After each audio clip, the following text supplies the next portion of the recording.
Muthanna बनाने का तरीका हमने देखा है कि हमारे पास वाहिद इसम जो भी है उसके, चाहे वो मुज़क्कर है चाहे मुअन्नस है, चाहे वो मुज़क्कर हकीकी है चाहे मुअन्नस हकीकी है, चाहे मुज़क्कर लफ्जी है चाहे मुअन्नस लफ्जी है, गैर हकीकी है, फार्मूला दोनों का एक ही है कि अपने इसम के आखिरी हर्फ पर जबर लगाकर अलिफ और नून ज़ेर नी का इजाफा कर दें, जिससे आपको आनी की आवाज़ सुनाई देगी, और ये आनी की आवाज़ मुसन्ना की आवाज़ है जी। इंशाअल्लाह ताला पक्का हो गया। अब एक दो एग्जांपल्स मैं आपके सामने और रखता हूं, और नबी करीम सल्लल्लाहु अलैहि वसल्लम की कुछ और अहदीस भी आपके सामने इंशाअल्लाह रखता हूं।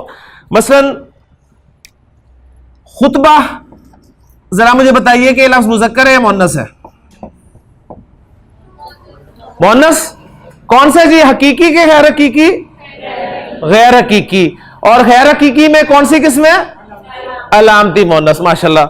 खुतबा, खुतबा के माना क्या है? खतीब जो कुछ बयान करता है उसे हम खुतबा कहते हैं, और खास तौर पे खुतबा हमारा एक इस्तिलाही लफ्ज है जो कि आमतौर पे आप जुम्मे का खुतबा, ईद का खुतबा, ठीक है, उसके हवाले से। तो जुम्मे और ईद के कितने खुतबे होते हैं जी? 2 होते हैं ना। तो खुतबा के माना हुए एक खुतबा, और 2 खुतबों की अरबी क्या होगी? खुतबा तानी, 2 खुतबे।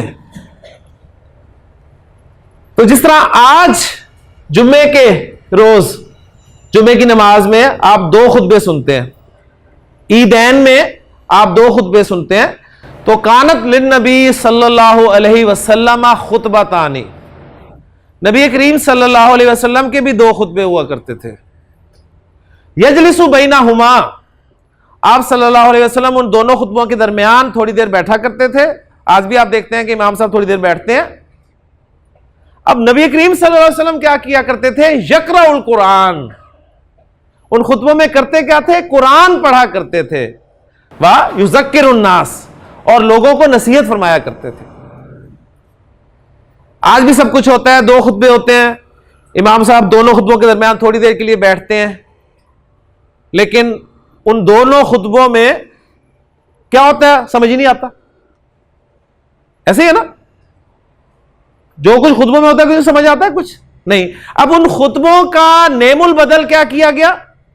उर्दू तकरीर। यानी ये इस्तेहादी मसला था ना कि अब समझ तो आती नहीं है तो क्या किया जाए।